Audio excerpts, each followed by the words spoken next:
আসসালামু আলাইকুম সবাইকে সবাইকে আমাদের ভার্সিটি জার্নি উইথ হালকেস্টাইনে অনেক অনেক স্বাগতম। আর এর ধারাবাহিকতায় আমাদের সাথে আজকে যে স্পেশাল গেস্ট আছে সে হচ্ছে আকিব আহমেদ প্রত্যয় ভাইয়া। তোমাদের ভার্সিটি এ ইউনিটের খুবই পরিচিত এক মুখ। ভাইয়ের কাছ থেকে আমরা ভাইয়ের পরিচয়টা শুনি। ভাইয়া প্লিজ। ও আচ্ছা, আমাকে ওরা চিনে, প্যারা নাই ভাই। আচ্ছা ভাই, তারপরে আপনি যদি আপনার ব্যাকগ্রাউন্ড সহ একটু ডিটেইলস বলে দেন। আসসালামু আলাইকুম সবাইকে, জোকস অ্যাপার্ট। আমার নাম আকিব আহমেদ প্রত্যয়। আমি ঢাকা বিশ্ববিদ্যালয়ে ট্রিপল ডিপার্টমেন্টে পড়াশোনা করছি এবং হালকেনস্টাইনের সাথে প্রায় বছর 3 ধরে যুক্ত আছি। আর হালকেনস্টাইনে আমার রোলটা আশিক ভাইয়ের সাথে একসাথে ভার্সিটি এ ইউনিটের সেগমেন্ট হেড আমরা দুজনই, প্লাস তাছাড়া ম্যাথ টিচার হিসেবে তোমাদের ক্লাস নেওয়া হয়েছে এবং হবে ইনশাল্লাহ সামনে। তো আজকে আমরা আড্ডা দিব ভাই নাকি? হ্যাঁ ইনশাআল্লাহ। তো যাই হোক, কথা হচ্ছে যে আজকে এমন একটা, এটা ইনফর্মাল এপিসোড, একেবারে শুরুর এপিসোড, এবং 1 নাম্বার এপিসোডের মধ্যে আমরা এতটা ইনফর্মাল কথা বলবো কারণ রীতিমতন মানে যেহেতু আমরা ঢাবিয়ানদের গল্প শুনতেছি, তো এটা একেবারে মানে আঙুল দেখানোর মতন অবস্থা। ও আমার দিকে, আমি ওর দিকে দেখাতে পারি স্পাইডারম্যান, কে কার কথা শুনবে, কে কার গল্প বলবে। তবে আমরা চেষ্টা করবো সব থেকে ইনফরমেটিভ এবং গোছানো ওয়েতে তোমাদের বেশ কিছু কমন কোয়েশ্চেনারিজের উত্তর দিতে, যেখান থেকে ইনশাল্লাহ তোমরা ভালো মতন তোমার অ্যাডমিশন জার্নির যেন আরো বেশি কমফোর্টেবল হয় সে অনুযায়ী অনেক বেশি গাইডেন্স পেয়ে যাবা। সো ভাইয়া যাই হোক, আমরা হচ্ছে যে শুরু করি প্রথমত। তার আগে ভাই আমরা একটু সরি থামাইলাম আপনাকে। আমরা আজকে একটু এই শোটা কি জিনিস এটা একটু বলে নিই ছোট করে। এই শোটার নাম আমরা দিয়েছি হচ্ছে ভার্সিটি অ্যাডমিশন জার্নি উইথ হালকেনস্টাইন। আমরা এখানে অ্যাডমিশন ডায়েরিজ আমরা বলি এটাকে আর কি ইনফরমালি, যে আমরা জানতে চাই যে অ্যাডমিশনের গল্পগুলো কিরকম, অর্থাৎ আমরা অ্যাডমিশন টাইমে কি করছি, কতটা প্রেশার ফিল করছি, কিভাবে প্রিপারেশন নিলাম, কিভাবে আমরা আজকে যে জায়গাতে আছি সেখানে পৌঁছালাম, এবং আমাদের কি কি ভুল ছিল সবকিছু। এখানে যে শুধুমাত্র আমরা টিচাররা আসবো তা না, আমরা টিচারদেরকে আনবো, আমরা আমাদের বড় ভাইদেরকে আনবো, ছোট ভাইদেরকে আনবো, প্লাস আমরা আমাদের স্টুডেন্টদেরকেও আনবো যারা হালকেনস্টাইন থেকে পড়ে চান্স পেয়েছি কিংবা না পড়ে চান্স পেয়েছি। আমরা গল্প শুনতে চাই ভাই, সোজা হিসাব। তো এই পুরো পডকাস্ট শোটা আশা করি যে হয় আশিক ভাই নাহলে আমি কেউ না কেউ প্রতিদিন হোস্ট থাকবো এবং আমাদের অনেক গেস্ট আসবে আস্তে আস্তে। এবং আগেই বলে রাখি যে তোমরাও এখানে আসতে পারো, ঠিক আছে? এবং সেটা নিয়ে আরো ডিটেইলস আমরা ইনশাআল্লাহ পরে কথা বলবো। এক্স্যাক্টলি, হ্যাঁ তোমরা আসতে পারো। কিভাবে আসতে পারবা পুরো ভিডিও দেখলেই বুঝতে পারবা আর কি। তো ভাই আমরা হচ্ছে একটু শুরু করি। First of all, Dhaka university এই ইউনিটের বেশ ভালো একটা পজিশন আপনি হোল্ড করেছিলেন। তো কথা হচ্ছে যে আপনি প্রিপারেশনটা আসলে কি বেস্ট নিয়েছিলেন? ভার্সিটি সোলি এই ইউনিট প্রিপারেশন নিয়েছিলেন, নাকি ইঞ্জিনিয়ারিং ছিল, নাকি মেডিকেল ছিল? কোন বেস্ট প্রিপারেশন ছিল এবং তারপরে এই জার্নিটা এখানে এসে শেষ হয়েছে? না, অনেস্টলি স্পিকিং আমার ইঞ্জিনিয়ারিং প্রিপারেশন ছিল। আচ্ছা। এবং আমার টার্গেট ছিল হচ্ছে বুয়েট, এক নম্বর টার্গেট। আমার বুয়েটে ওয়েটিং এ আসছিল। আচ্ছা। সুতরাং পরবর্তীতে সম্ভবত ওয়াটার রিসোর্স বা কিছু একটাতে সম্ভবত আসছে, ডব্লিউআরই বা এরকম কিছু একটা। হ্যাঁ, বাট আমার আরেকটা টার্গেট ছিল, সেটা হচ্ছে ঢাকার মধ্যে পড়া। আচ্ছা। তো আমার বাবা আমার একটা ইয়ে ছিল যে ওনারা ঢাকার মধ্যে আমাকে পড়াবেন, এবং সেটা ঢাবি হতে পারে, সেটা আইইউটিও ঢাকার মধ্যে কাইন্ড অফ বলা যায়। আচ্ছা ওকে, যাই হোক আমরা আইরনি না করি, ঠিক আছে। কাজ ঢাকার মধ্যে বুয়েট কিংবা হচ্ছে এমআইএসটি আছে, ওখানে চান্স পেয়েছিলাম। আচ্ছা ওকে, এই সমস্ত জায়গার মধ্যে আমি থাকবো। এ যদি না হয় তাহলে আমার প্ল্যান ছিল আমি প্রাইভেট ভার্সিটিতে পড়ব। আচ্ছা, বাট ঢাকায় থাকাটা বেশি ইম্পর্টেন্ট ছিল। চুয়েট আমি পরীক্ষায় দেইনি। আচ্ছা, ইভেন গুচ্ছতেও পরীক্ষা দেইনি। তো এটা আমার মজার গল্প আছে, পরে আরেকদিন বলবো না। আচ্ছা ঠিক আছে, ওকে। গুচ্ছ যখন পরীক্ষা হইছে তখন আমি হচ্ছে টিচার হয়ে গেছি অলরেডি। ওহো, ওরা 3-4 মাস পরে, মানে আমি গুচ্ছের কোশ্চেন সলভ করাচ্ছি।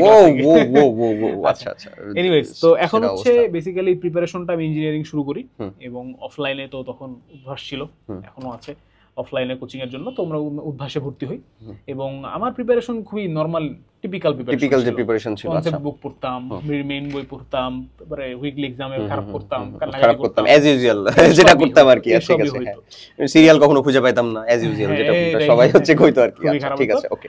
বাট না, ওভারঅল আবার আমার তুখোর ব্যাচে পড়ার এক্সপেরিয়েন্স আছে। আচ্ছা ওকে, আমি তুখোর ব্যাচের স্টুডেন্ট ছিলাম, তো ওখানে প্রচুর পড়াশোনা করছি। বাট আনফরচুনেটলি যেটা টার্গেট ছিল সেটা হয় না। বাট ওই যে বলে না যে তুমি যেটা টার্গেট নিছো সেটা না হলো সেকেন্ডটা এট লিস্ট পাবে। সেকেন্ড টার্গেট ঢাবি ছিল, আলহামদুলিল্লাহ ইনশাআল্লাহ হয়ে গেছে। আর ইঞ্জিনিয়ারিং পেয়ে গেছি, তো আই ওয়াজ হ্যাপি। আচ্ছা, তো মানে অবশ্যই ভার্সিটি ইউনিট প্রিপারেশন আর ইঞ্জিনিয়ারিং প্রিপারেশন, আমরা তো এটা অস্বীকার করবো না কখনোই যে আসলে ইঞ্জিনিয়ারিং প্রিপারেশনটা কাইন্ড অফ সব থেকে পরিশ্রমের প্রিপারেশন এবং বোধহয় সর্বোচ্চ প্রিপারেশন অ্যাডমিশনের ক্ষেত্রে। তো দ্যাট ডাজন্ট মিন যে আসলে ভার্সিটি প্রিপারেশন নিয়ে মানুষ ভার্সিটিতে হতে পারে না, ইঞ্জিনিয়ারিং প্রিপারেশন নিয়ে মানুষ ভার্সিটিতে হতে পারে না, মেডিকেল প্রিপারেশন নিয়ে হতে পারে না।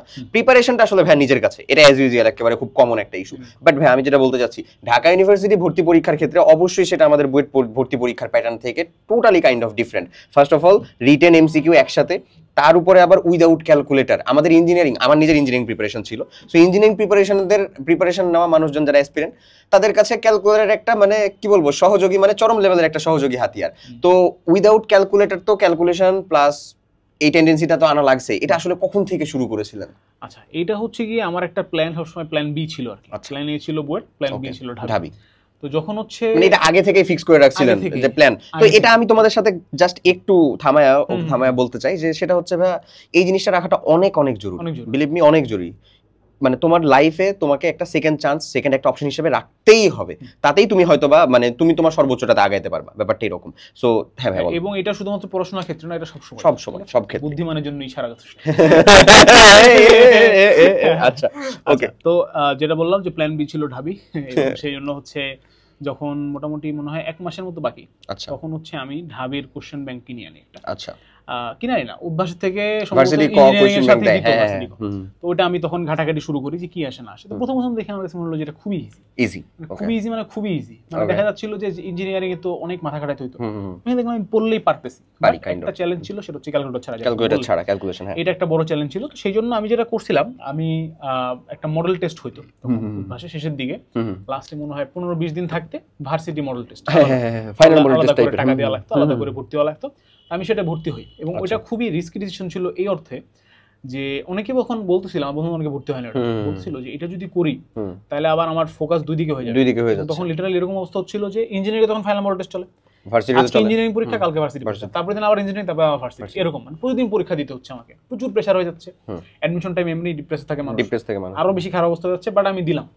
এবং দেন আমার একটা উদ্দেশ্য ছিল যে ভাই আমি প্ল্যান বি রাখতে চাই, কারণ আল্লাহ না করুক বাই চান্স যদি আমার বইটা না হয় তাহলে আমার অপশন কি, নরমালি তো ইঞ্জিনিয়ারিং এর অপশন হলো চুয়েট করে দেবে, বাট আমি তো ঢাকা বাইরে যাবো না, মানে যা না যাইতে না পারলে যাবো না, মানে খুবই এক্সট্রিম না হলে যাবো না। আমি ঠিক করলাম যে ভার্সিটি পরীক্ষাটা কষ্ট হইলেও দিব, এবং আহামরি প্রিপারেশন নিয়ে দিব না, প্রিপারেশন ছাড়াই দিব, জাস্ট প্র্যাকটিস দেখি না কি হয়, খারাপ করলে তো সমস্যা নাই। তো আমি তখন হচ্ছে ভার্সিটির জন্য মডেল টেস্টগুলো দেওয়া শুরু করলাম, এবং আমি যেটা দেখলাম যে আল্লাহর রহমতে ওখানে আমি আবার চরম ভালো র্যাঙ্ক করা শুরু করলাম। আচ্ছা, এটা আসলে বেশিরভাগ ইঞ্জিনিয়ারিং প্রস্তুতি নেওয়া মানুষের ক্ষেত্রে হয়, কারণ ইঞ্জিনিয়ারিং এ যে পরিমাণ কঠিন জিনিস আমরা ফেস করে আসি, ভার্সিটিতে ইজি লাগে। এখন আসি যে ক্যালকুলেটর ছাড়া ইস্যুটাতে। তো ক্যালকুলেটর ছাড়া আমি যেটা খেয়াল করে দেখলাম যে আমি আগে মনে করতাম যে ক্যালকুলেটর ছাড়া বলতে বড় বড় ক্যালকুলেশনস করতে হয় মাথার মধ্যে, এটা কিছু অংশ সত্য, বাট বেশিরভাগ ক্ষেত্রে অপশন টেস্ট, ক্যান্সেলেশন মেথড, তারপরে হচ্ছে আপনার অনেক দূর কিছু দূর অঙ্ক করে বাকিটা গেস করে ইত্যাদি ইত্যাদি অনেক শর্টকাট আছে। এই শর্টগুলো আমি করতে গিয়ে উপলব্ধি করলাম, আচ্ছা এটা তো এভাবে হয়, এটা তো এভাবে হয়। মানে একটা অঙ্ক দেখে আমার কাছে মনে হচ্ছে যে এটা তো জীবনে করা পসিবল। আবার কিছু জিনিসের ভাই এমনও থাকে না যে উত্তর কাইন্ড অফ কাছাকাছি মোরাললেস সেম, একক দিয়ে ডিফারেন্স দিয়ে রাখছে, এককের বা মাত্রার জিনিসটাতে যদি আমরা মিলাইতে পারি তাহলে আমাদের অপশন টেস্টের আর প্যারা লাগতেছে না। এক্স্যাক্টলি এরকম বেশ কিছু জায়গা আছে। বড় 3:3 ম্যাট্রিক্সে দুইটা গুণফল দিছে, তোমার কাছে মনে হচ্ছে যে বিশাল একটা ভুক্তি মিলাই দিলেও তো বোধহয় হয়ে যেতে পারে, হ্যাঁ একটা করলেই অ্যানসার হয়ে যায়। এই জিনিসগুলো যখন আমি করতে গেলাম তখন আমি ফিল করলাম, এখন যারা মনে করেন যে এই জিনিসটা খেয়াল করবা না তোমরা, তাদের সমস্যাটা কি হবে, ওরা মনে করবে যে বিশাল জিনিস ভাই কেমনে করবে ভাই, 10 টু দি পাওয়ার হাবি যাবি, ওগুলা সবগুলা কাটাকাটি হয়ে তোমার সিম্পল অ্যানসার আসবে, সিম্পল অ্যানসার। এবং সবসময় একটা জিনিস তুমি বিশ্বাস করবা যে যেই কোশ্চেনটা ভার্সিটির জন্য করা হয়েছে সেই কোশ্চেনটা ক্যালকুলেটর ছাড়া করা যায়, কোনো না কোনো ওয়ে আছে। তুমি পারতেছো না, দ্যাটস ইওর প্রবলেম, বাট করা যায়, ঠিক আছে? এই জিনিসটা বিশ্বাস করলে দেখবে যে অনেক কিছু ইজি হয়ে যাচ্ছে, মাথা খারাপ করছো তখন। তোমরা কি করো, আগে গিভ আপ করে দাও, না ভাই এত বড় ম্যাথ তো সম্ভবই না, এই গিভ আপ করা যাবে না। আমি যখন এই জিনিসটা দেখলাম তখন আমার মধ্যে কনফিডেন্স গ্রো করলো, আচ্ছা নাইস। এখানে আবার একটা ছোট ব্যাক স্টোরি বলা যায় যে ছোটবেলা থেকে হচ্ছে আমার আব্বু হচ্ছে আমাকে প্রচুর ম্যাথ করাইছে। আচ্ছা, এইজন্যই বোধহয় আমি এখন ম্যাথের পছন্দ আর কি, প্রচুর ম্যাথ করাইতো। এবং আব্বু হচ্ছে আমাকে ছোটবেলা থেকে বিভিন্ন র্যান্ডম জিনিস ধরতো, যে হঠাৎ করে অফিস থেকে আসছে বলতো যে এই যে কমলা কিনে আনছি, এত গ্রাম এত কেজি এত গ্রাম হয়েছে, বলতো কত টাকা নিছে। তো আমি বলতাম যে ক্যালকুলেটর করি, বলতো না ক্যালকুলেটর করার দরকার নেই, এমনি বলো না পারবা তো, 200 গ্রাম মানে 1000 গ্রাম এত হলে 1 কেজি 200 গ্রাম হিসাব করতে পারো না, করো না। এভাবে করতাম ছোটবেলা থেকেই, এরকম একটা ব্যাপার সত্যি কথা বলতে আমার বাসায় ছিল। এবার নামতা থেকে শুরু করে এগুলো আমি প্রচুর ছোটবেলা থেকে এগুলো আমার করা লাগতো। এখানে একটা অ্যাডভান্টেজ পাওয়া গেছে, বাট এটা আমি বিশ্বাস করি অ্যাডভান্টেজ না থাকলেও তুমি যদি কিছুদিন প্র্যাকটিস করো তুমি দেখবে যে সবই পারতেছো, কারণ আহামরি যে খুব ডিফিকাল্ট তা না। আচ্ছা, এখানে একটা বিষয়, সেটা হচ্ছে আমরা যদি সোললি বুয়েট প্রিপারেশন নিয়ে চিন্তা করে থাকি তাহলে আমরা নরমালি পিসিএমবি নিয়ে চিন্তা করি, মানে পিসিএম নিয়ে চিন্তা করি, বি তো না, বায়োলজির তো ওখানে প্রয়োজন নাই। ইংলিশটা যদি ইঞ্জিনিয়ারিং এ কিছুটা মানুষজন যে গুচ্ছ ইঞ্জিনিয়ারিং এর ক্ষেত্রে নেয়। এখন কথা হচ্ছে ভার্সিটিতে তো আমার একটা এক্সট্রা দাগাতে হবে, সেটা কি বায়োলজি দাগানো হয়েছিল নাকি হচ্ছে ইংরেজি বা বাংলা? এখানে মজার কাহিনী আছে আবার, আমার জীবনে মজার কাহিনী দেওয়া অভাব নেই, কোনো অভাব নেই। আচ্ছা ভাই বলেন। এখানে মজার কাহিনী হলো, যখন আমি ভার্সিটি প্রিপারেশন শুরু করলাম তখন তো আমি বায়োলজি পড়াতে ধরলাম আর কি, নতুন করে ধরলাম এইচএসসি এর পরে, ঠিক আছে? যা দেখি নতুন লাগে একটা অবস্থা দেখে আমি শুরুর দিকে অনেক জোশ নিয়ে পড়া শুরু করলাম, আর ফিজিক্স কেমিস্ট্রি তো কঠিন, বায়োলজি এমন কি আছে, হ্যাঁ মুখস্থ করলেই পাস, তাইলে তো হইছে।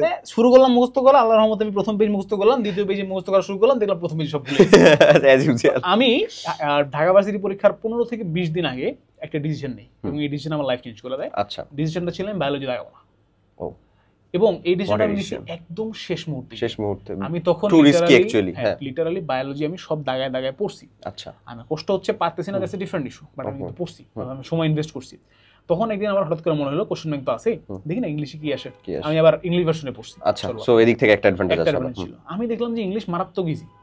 আমি উইদাউট এনি প্রিপারেশন একটা র্যান্ডম 15টা কোশ্চেন দাগালাম, আমি দেখলাম যে আমার 9টা 10টা হয়ে যাচ্ছে। বাহ, তাই আমি যে 9টা 10টা যদি এখনই পারি, তা আমি আর কয়টা প্রিপারেশন নিয়ে আরো বেশি বাড়বে। 15তে 12 13 পেয়ে গেলে তো হচ্ছে, আমি তো বায়োলজিতে সারা জীবন চেষ্টা করে 15তে 12 13 পাবো। আচ্ছা, তখন আমি চিন্তা করলাম যে okay, then let me change my decision. তখন আমি বাসায় জানাইলাম, বাসায় আমাকে বহুত বকাবকি করলো, যাই কি বলতেছো এখন তুমি এটা দাগাবা এতদিন পরে এসে। তাই আমি বললাম যে দেখো আমি এটা কেন দাগাচ্ছি তার কারণ আছে। কারণ হচ্ছে আমি যদি ঢাবিতে পড়িও, আমার টার্গেট হচ্ছে ইঞ্জিনিয়ারিং সাবজেক্টস। অবশ্যই আমার জেনেটিক ইঞ্জিনিয়ারিং কিংবা বায়োটেকনোলজি কিংবা বোটানি, জুওলজি, ফার্মেসি এগুলোতে খুব বেশি ইন্টারেস্ট নাই। এবং সত্যি কথা বলতে আমি কেমিস্ট্রি, মানে যদি র‍্যাঙ্ক করি আমার স্ট্রেংথ, ম্যাক্সিমাম স্ট্রেংথ হলো ম্যাথ, সেকেন্ড ম্যাক্সিমাম হচ্ছে ফিজিক্স, থার্ড ম্যাক্সিমাম হচ্ছে কেমিস্ট্রি, তারপর বায়োলজি। কেমিস্ট্রি বায়োলজি দুটোই আমার শেষের দিকে। আচ্ছা, তো এই রিলেটেড সাবজেক্ট আমি পড়বো না ভাই, ভালো লাগে না আমার। তো আমি ইঞ্জিনিয়ারিং পড়বো, তো আমার টার্গেট যদি ইঞ্জিনিয়ারিং হয়, তো খালি খালি আমি বায়োলজি কেন দাগাবো? বায়োলজি না দাগাইলে আমার এই রিলেটেড যে সাবজেক্টগুলো আছে সেগুলো আমার হবে না। হ্যাঁ, ইংলিশ দাগাই তার থেকে, ইংলিশ আমার স্ট্রেংথ। তো তখন বাসায় আর কি বলবো যে ছেলে চাচ্ছে এখন কি আর করা, তো তারাও মেনে নিল, বললো যে ঠিক আছে বাবা তোমার দেখেন যা ভালো মনে। তো দেন আমি হচ্ছে দাগাই দিলাম ইংলিশ, এবং আল্লাহর রহমতে আমার বেশ ভালো চলে আসে। 13 ছিল এমসিকিউ তে, 15। আরে বাহ, এটা সেরা। এবং রিটেনও আরো মজার জিনিস হচ্ছে প্যারাগ্রাফ লিখতে দিছে, আমি ভরে ভরে লিখে দিয়েছি। আরে বাহ, এত ইজি লাগছে। ওকে, সো আমি এটার সাথে একটু অ্যাড করব, ও ইংলিশ দাগাইছে বাট আমি কিন্তু বায়োলজি দাগাইছিলাম। আমি বায়োলজি দাগাইছিলাম। আপনার গল্পটা একটু বলুন। আমার এক্স্যাক্টলি এখানে যদি আমি বলি, তো ভাইয়া অ্যাজ এ মানে ওই আমারও ইঞ্জিনিয়ারিং প্রিপারেশন যেহেতু ছিল, তো ফিজিক্স, কেমিস্ট্রি, ম্যাথ এর বাইরে তো আসলে কিছু পড়তে হয় বলে আমার অন্তত ইচ্ছাও ছিল না, ধারণাও ছিল না, প্রয়োজনও ছিল না, এরকম লাগতো। বায়োলজি নিয়ে বেশ মজার কাহিনী আছে। ফার্স্ট অফ অল, বায়োলজি আমি যে প্রাইভেটটাও পড়তাম একাডেমিক লাইফে, আমার বায়োলজি, আমার তো এইচএসসি পরীক্ষা দেওয়া লাগে নাই, যদি লাগতো তাহলে আমি সব থেকে খারাপ মার্ক পেতাম কিন্তু বায়োলজিতে, এমন একটা অবস্থা হইতো। আমারও বায়োলজি লাগা লাগে নাই। আচ্ছা, ও রে যাও, একটা সিলেবাস তো কম, একটা কিন্তু কম সাবজেক্ট কম, আধা ফুল আধা। আচ্ছা, ওকে, যাক, যেটা বলছিলাম যে ভাইয়া, তো আমার বাট আলটিমেটলি যখন অ্যাডমিশন টাইমটাতে আসলো, আমি একটা জিনিস ফিল করলাম, সেটা হচ্ছে যে ইংরেজি বা বাংলা দাগালে আমার ইফোর্টটা কাইন্ড অফ সেম লাগবে, কারণ আমি কিন্তু ইংলিশ ভার্সনে ছিলাম না, আমি বাংলা ভার্সন থেকে আসা। সো বাংলা ভার্সন থেকে আসা মানুষজন যদি চিন্তা করিস যে বাংলা দাগাবো, ভাই সায়েন্সের পাবলিক বাংলা দাগানো, এটা আমার কাছে মনে হয় বেশ একটা টাফেস্ট ডিসিশন।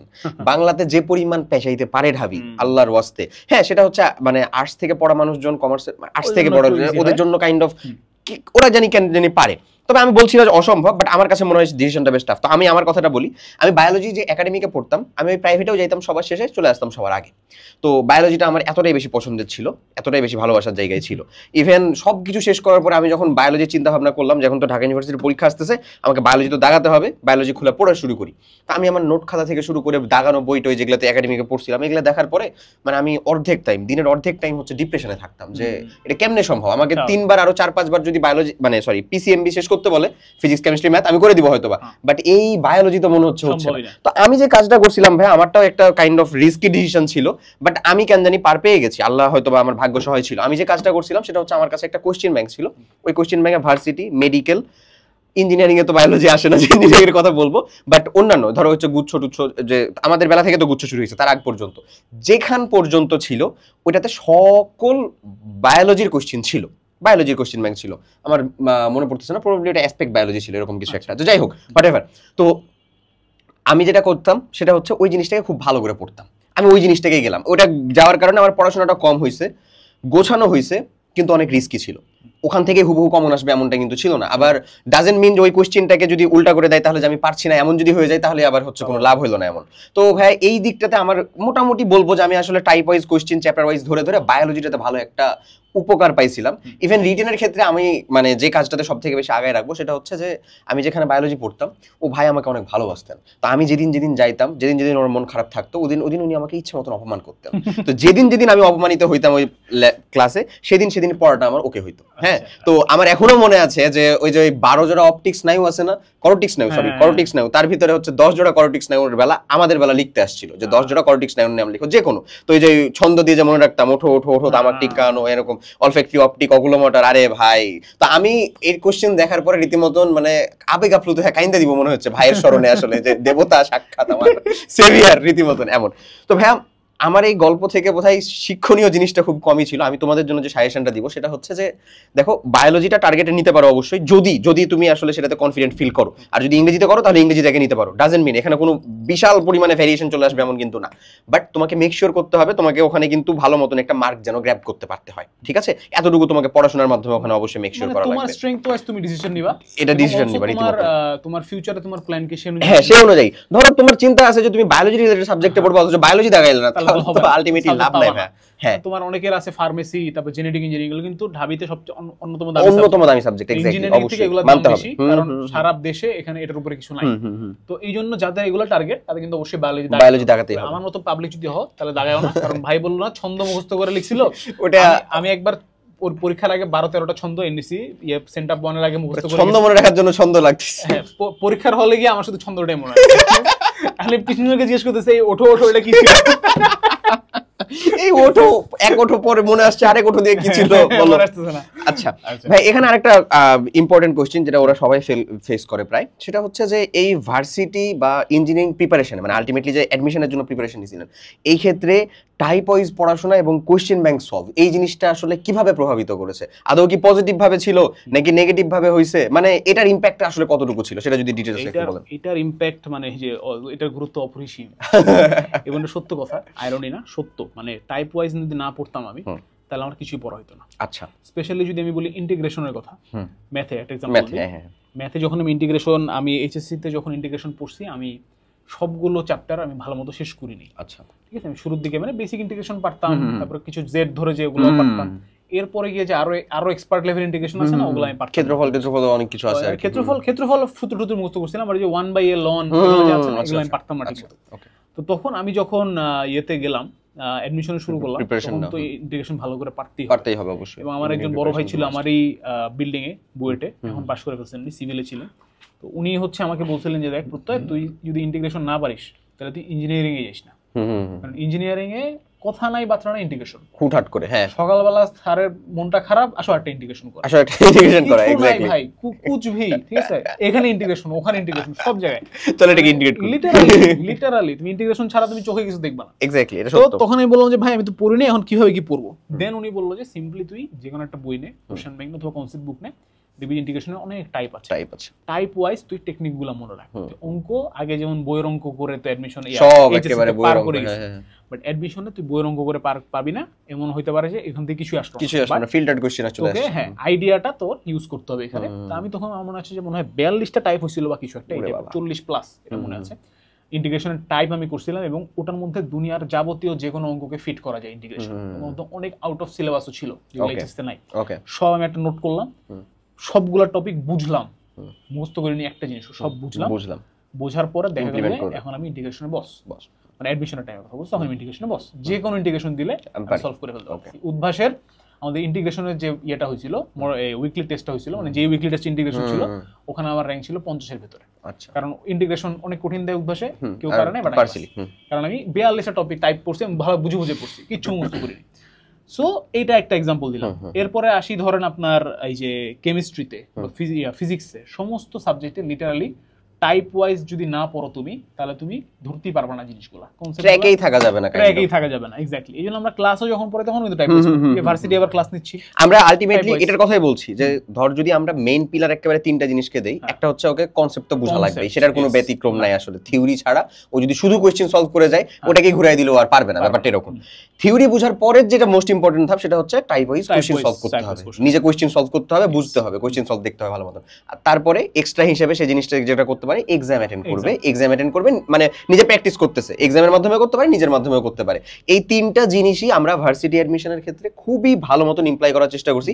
এছাড়া ধরো মানে যা কিছু আমরা যখন একটা ব্যানার তোমাদেরকে সামনে দেখাই, ওখানে মিনিমাম 6টা-7টা হচ্ছে আমরা কি দেই তাদেরকে, ওই যে ওই ক্রাইটেরিয়া দেই যে ফিচার্স এত কিছু দিয়ে আছে। বাট বিলিভ মি এই বেসিক তিনটা জিনিস যদি তোমার কাছে থাকে, বাকি যদি আসলে খুব বেশি নাও হয় তাও বোধহয় খুব একটা বেশি ইম্প্যাক্ট ফেলে না। বাট এই তিনটা জিনিস মাস্ট লাগবে। আমরা ওখানে ডিউ রিটেন মেগা বুক, তারপরে থেকে হচ্ছে প্রিপারেশন বুক, যতগুলো আছে সবগুলো রিভিউ ভার্সন দিয়ে দিচ্ছি। হ্যাঁ ওই পড়ো কি পড়ো না আসলে আল্লাহ জানে, যাই হোক ক্রাউড কম খুব, হ্যাঁ দেখা যায় যে ওরকম নাই। হ্যাঁ কিন্তু এই তিনটা জিনিস যেটার কথা বললাম এটা তোমার ভাইয়া লাগবে। সো তোমার অ্যাডমিশন জার্নি যদি একেবারে প্রথম থেকে শেষ পর্যন্ত খুব সুন্দর মতন গোছায় নিতে চাও এবং এদিক ওদিক দৌড় দিয়ে না যে যদি তুমি একটা লাইনে থাকতে চাও, প্রবাবলি এই জিনিসটা খুব জরুরি, ইম্পর্টেন্ট। এবং প্রত্যেকটা সাবজেক্টের জন্য নোট খাতা বানাবা, ওখানে টাইপ ওয়াইজ লিখে রাখবা এবং তোমার নিজের মন মতো লিখবা ভাই, বাংলা কথা লিখবা যে এটা এইভাবে করতে হবে ভাই, ঠিক আছে? যে আমার এক জায়গায় একটা জিনিসের ইন্টিগ্রেশনের একটা টাইম আমি খালি ভুল করতাম, তো ওখানে লেখা ছিল যে এরপরে যদি আমি এটা ভুল করি তাহলে আমি ডট ডট, আমি গালি দিছি নিজেকে যে ভাই পারবি না কেন তুই, ঠিক আছে? বাংলা কথা লিখে রাখছে, এই যে মোটিভেশন কাজ করছে, বুঝছো? এইভাবে, হ্যাঁ এইভাবে তোমার যা খুশি তাই লেখো ওখানে, ঠিক আছে? যে অমুককে বিয়ে করতে হলে, সরকারি চাকরি পেতে হলে, সরকারি চাকরি বিসিএস পেতে হলে, এগুলো যাই যা ইচ্ছা তাই। ওকে আচ্ছা, আরেকটা জিনিস হচ্ছে কোশ্চেন ব্যাংক, এটা একটু আপনি বলেন। আচ্ছা কোশ্চেন ব্যাংক সলভিং এর ক্ষেত্রে আমার ক্ষেত্রে ওকে আমি যদি একটু বলি, ফার্স্ট অফ অল ধরো একটা কনসেপ্ট বুঝে নেওয়ার পরে আমার যখন এইচএসসি লাইফের প্রিপারেশন নেওয়ার কথা চিন্তা করতেছিলাম, তখন থেকে আমার টেন্ডেন্সিটা এরকম থাকতো যে আমি যদি থিওরি পারি আমাকে যাই দেখ আমি পারবো, এটা হচ্ছে আমার বেসিক চিন্তা ভাবনা ছিল। যে জিনিসটা খুব দুঃখজনকভাবে আমার আসলে মানে আমি যেটা ভুল সেটা প্রমাণিত হয়েছিল আমার টেস্ট পরীক্ষাতে। ধরো আমি এইচএসসি দিলাম না, বাট আমার তো টেস্ট পরীক্ষা দেওয়া লাগছিল ভাই। টেস্ট পরীক্ষা পর্যন্ত একটা স্টুডেন্ট যার আর কি কয়দিন পরেই ধর এইচএসসি পরীক্ষা হয়ে যাবে, টেস্ট পরীক্ষার ভিতরে ও যদি চিন্তা করে যে আমার প্লাস না পাস আসবে কিনা, তাহলে ওর সামনের জীবনটা যে অবশ্যই বেশি স্ট্রাগলে চলবে এটা বুঝাই যাচ্ছে, তাই না? ডার্কেস্ট চলে যাচ্ছে আসলে বিষয়টা। সো ভাই বিলিভ মি, টেস্ট পরীক্ষার পরে আমাকে চিন্তা করা লাগলো, আবার ভাবা লাগলো যে আচ্ছা আমি প্লাসটা পরে রাখি, পাসটা ঠিক মতন আসবে কিনা। কারণ আমার কলেজের একটা বাজে অভ্যাস ছিল, সিটি হোক আমার হচ্ছে যে হাফ ইয়ারলি হোক যেটাই হোক, তুই যদি টাই পাস করিস কোনো সমস্যা নাই, you are the God. But এক মার্কে যদি ফেল করিস গার্জিয়ানকে দেখেন আপনার ছেলে তো হচ্ছে এরকম ও তো অসৎ সঙ্গে আসলে এখানে নষ্ট হয়ে যাচ্ছে, মানে রীতিমতন ওই যে ভাইরাসের চিঠি যে অ্যাটম বোমার মতন বাড়িতে পড়ার মতন, এরকম একটা অবস্থা বলবেই এবং হাজির করাবে ওই গার্জিয়ানের ডেকে না কথা বলা পর্যন্ত, যেটা যথেষ্ট এম্বারেসিং ছিল হোয়াট এভার। তো আমি যে জিনিসটাতে ফেস করলাম যে সেটা হচ্ছে ধর আমি যখন আমার ফ্রেন্ডকে কোনো একটা টপিক বুঝাচ্ছি, আমি নিজেই ভালো মতন বুঝাতে পারছি ওকে, আমি এটা নিজেও বুঝি, ওখানকার কোশ্চেনটা দিলে আমি সলভ করতে পারছি না। তা আমার গ্যাপটা আসলে কোথায় হচ্ছে, আমি লিটারেলি তখন হচ্ছে আমার ওখানে ভাই ছিলেন বড় ভাই, ওই বই থেকে পড়াশোনা করা, আমি ওনার সাথে যে একদিন টোটালি খোলামেলা ভাবে ডিসকাস করলাম, ভাই একেবারে এরকম ধরেন আপনি আমাকে যে কোনো টপিক দেন, আপনি যদি লিখে দিতে বলেন আমি লিখে দিতে পারবো, এই সেম জিনিসটা কোশ্চেন আসতেছে আমি পারতেছি না। উনি আমাকে তখন সেই দিন যে প্রথমে যে এই যে ভুলটা ধরাই দিলেন যে আরে এটা তো খুব সিম্পল হিসাব, তুই যে মানে প্রিপারেশনের যে বেসিক দুইটা স্টেপ, এই দুইটা স্টেপের ভিতরে একটা তুই ফলোই করিস নাই, একটাতে অতিরিক্ত পরিমাণে সময় দিছিস, সেটা হচ্ছে কোশ্চেন সলভ। কোশ্চেন সলভ যদি না জানিস তাহলে তুই জানতেই পারবি না যে এখান থেকে আসলে কোশ্চেনটা কি আসবে। তুই ব্যাংকিং এর সবকিছু জানলি, তুই যদি নাই জানিস যে আসলে হচ্ছে যে এখান থেকে tan θ সমান v স্কয়ার বাই r যদি এই ম্যাথটা আসবে, তাহলে তো আলটিমেটলি কোনো লাভ নাই। কোশ্চেন সলভ কর। তো আমার কাছে ওই খুব অল্প সময়ের ভিতরে আমি যতটা পারছিলাম তখন আসলে কোশ্চেন সলভে ফোকাস করলাম। তারপরে আমার এইচএসসি হলো না, বাট আলটিমেটলি পরবর্তীতে যখন এইচএসসি মানে সরি অ্যাডমিশন লাইফে আসলাম, আমার একেবারে মাথার ভিতরে গেঁথে গেছিল এই দুইটা জিনিস, যে এটা মোটামুটি একবারে 50-50 ব্যালেন্স থাকা লাগবে। কনসেপ্ট তো বুঝাই লাগবে, এটা কোনো কথা নাই, এটার উপরে কিছু নাই, কনসেপ্ট বুঝা লাগবে। বাট তারপরে যেটা জিনিস সেটা হচ্ছে কোশ্চেন সলভ। এবং বিলিভ মি ভাই, অ্যাটলিস্ট ডিউতে আমি তো ধরো বুয়েট অ্যাটেম্প্ট করলাম, বুয়েট হচ্ছে যে প্রিলি হইলো, রিটেনে যে ওই ওয়েটিং এর ভিতরে আটকে গেলাম, তো আরে সেম অবস্থা ভাই। আচ্ছা আরে দুঃখজনক আস ভাই আচ্ছা ওকে যাই হোক ভাই রে আইরনি ভাই। আচ্ছা যাক ওকে, যেটা বলছিলাম আমি তোমাকে এটা গ্যারান্টি দিয়ে বলতে পারবো, লাস্ট কয়েক বছরের ফিজিক্স কোশ্চেনটা ছাড়া ম্যাথ, কেমিস্ট্রি অ্যাটলিস্ট এই দুইটা যদি একটা নিয়ে বলি, টাইপগুলো একেবারে হুবহু কমন দেওয়া যাবে। আমরা কখনো বলি না যে তুমি টাইপ ওয়াইজ কোশ্চেন সলভ করো তুমি কোশ্চেন হুবহু কমন পাবা, কখনো না। কোশ্চেন হুবহু যদি কমন নেয় তাহলে এটা অ্যাডমিশন পরীক্ষা হলো কেন ভাই? এখন তো এইচএসসি পরীক্ষাতেও কোশ্চেন হুবহু কমন আসে না, পাস করা ছাড়া কোশ্চেন হুবহু কমন দেওয়া কখনোই সম্ভব না। হ্যাঁ তুমি টাইপটা ভাই বিলিভ মি হুবহু কমন পেতে বাধ্য, কারণ কন্টেন্ট তো সেম, কন্টেন্ট কই থেকে নিয়ে আসবে? সো কোশ্চেন ব্যাংক সলভ করার মানে গুরুত্ব অপরিসীমের থেকেও বেশি, ব্যাপারটা এরকম। তো তোমার আসলে বেসিক দুইটা স্টেপের ভিতরে কোশ্চেন ব্যাংক সলভ হচ্ছে আলাদা সেপারেট একটা পিলার, ওটা তোমাকে মাস্ট অ্যাটেম্প্ট করতেই হবে। কম বেশি করতে পারো বাট করতে তোমাকে হবে, বিষয়টা হচ্ছে এরকম। এখন আমার কোশ্চেন ব্যাংক সলভ তো এরকম ভাবে জার্নিটা ছিল, তোর কেমন ছিল কোশ্চেন ব্যাংক সলভ? আমি হচ্ছে আমার জার্নি বলতেছি, তার আগে আমি একটা ভুলে যাব, এটা বলি। সেটা হচ্ছে তোমরা একটা ভুল করো ভাইয়ারা, তোমরা কোশ্চেন ব্যাংক সলভ বলতে মনে করো কি বইটা কোশ্চেন ব্যাংকটা খুললাম, রিডিং দিলাম, রিডিং দিলাম, আচ্ছা এটা আসছে ব্যাংকিং কোণের ম্যাথ এভাবে করে। ওকে এক মিনিট এখানে আমরা একটা কথা বলতে চাই, সেটা হচ্ছে যে দেখো আমরা যখন শুরু করতেছি মানুষজনের কিন্তু এটা কিন্তু ধর এখন তো 27 পর্যন্ত চলে আসছে, 25 সালাদের একাডেমিক শেষ, 26 27 একাডেমিক চলতেছে, এটা কিন্তু কলেজ নিয়েও চিন্তা ভাবনা করে। তোমার কিন্তু মানতে হবে যে তোমার প্রত্যয় ভাইয়ার কলেজ মানে সে কোন কলেজ থেকে আসছে চিন্তা করে দেখো কোনটা হইতে পারে। আচ্ছা আমি বলি ভাই কিন্তু নদচিয়ান, ঠিক আছে, কেউ আবার ট্রিগার খাও না, ভাই কিন্তু আমাদের ডেমিয়ান মানে নটর ডেম থেকে আসলে দামিয়ান। আচ্ছা যাই হোক নটর ডেম ব্যাকগ্রাউন্ড থেকে, তো এই কথা বললেই আমার প্রায় মনে পড়ে, আমি নিজে নটর ডেমে ছিলাম না বাট আমার বেশ কিছু ফ্রেন্ড ছিল নটর ডেমে, ওরা বলতো যে আসলে ওখানে বিদ্যুৎ স্যার বলে একজন স্যার আছে, উনি নাকি হচ্ছে বলতেন যে ম্যাথ করতে হয় কলম দিয়ে চোখ দিয়ে না। তো এক্স্যাক্টলি এই কথাটা খুব গুরুত্বপূর্ণ এবং আমার মনের ভিতরে আর কি গেঁথে আছে এই জিনিসটা, যে হ্যাঁ এটা খুব একেবারে কড়া একটা বিষয়, এই যে কোশ্চেন ব্যাংক সলভ করা না দেখলে মনে হয় যে ভাই সবই পারি আসলে, সব পারি কিন্তু আসলে কিছু পারবো না। এই জন্য হচ্ছে এটাকে বলে হচ্ছে অ্যাক্টিভ রিকল, ঠিক আছে, যে কোনো জিনিস মুখস্থ করার জন্য অ্যাক্টিভ রিকল হচ্ছে বেস্ট ওয়ে, মানে তোমার ব্রেইনের ভিতরে সিনাপস হচ্ছে রাস্তাটা মনে রাখে, তুমি কিভাবে মনে রাখতেছো, কিভাবে তুমি লেখার চেষ্টা করছো, স্টেপ মনে রাখে। তুমি যদি না দেখে খাতায় না করো একদম ব্ল্যাঙ্ক ভাবে, তুমি যদি সামনে রেখে রেখে দেখে দেখে করো ভাই ও তো হবে না, মনে রাখতে পারবে না, কারণ তোমার রাস্তাটা কি হয়ে গেছে দেখা, পরীক্ষার হলে দেখবা কি সামনে তো কোশ্চেন অ্যানসার তো নাই, তুমি বুঝবা কই কই কই উত্তর কই গেল, ঠিক আছে, তো এটা করা যাবে না। ওকে, আর আমার কোশ্চেন ব্যাংক জার্নি এটাই ছিল যেটা বললাম, আর আমার সাথে যেটা হয়েছিল যেটা হচ্ছে আমি ভার্সিটি কোশ্চেন ব্যাংক আগে খুব বেশি সলভ করার টাইম পাই নাই, বাট আমার বুয়েট প্রিলি আর ঢাবির পরীক্ষার মধ্যে 7 দিন গ্যাপ ছিল। আচ্ছা এই 7 দিন আমি শুধু কোশ্চেন ব্যাংক সলভ করছি, আর কিচ্ছু না। এই 7 দিনের মধ্যেও সম্ভবত উদ্ভাসী কিছু পরীক্ষা ছিল, ওগুলো আমি যাইনি। আচ্ছা, বাসায় বসে আমি হচ্ছে একটা রুটিন বানাইছি, রুটিনের মধ্যে আমার সবচেয়ে বেশি কোশ্চেন আমি কেমিস্ট্রি সলভ করছিলাম, কারণ আমি জানি আমি কেমিস্ট্রি উইক, এবং তারপরে হচ্ছে ফিজিক্স ম্যাথ এগুলো ছিল, ইংলিশও ছিল, এবং ইংলিশ সবচেয়ে বেশি কমন পাইছিলাম কারণ ওগুলো খুবই কমন টাইপের কোশ্চেন জিনিস ছিল, ওই প্রিপোজিশন ওই পার্টস অফ স্পিচ হাবি যাবি, তো প্রচুর কোশ্চেন সলভ করছি আমি। এবং অ্যাকচুয়ালি যদি তুমি ফুল ফোকাসে করো বাবা 7 দিনই যায় না ফর ইউ, বাট তুমি তো ফুল ফোকাস দিবা না, এটাই, এইজন্য তোমাদের সারা বছরই লাগবে।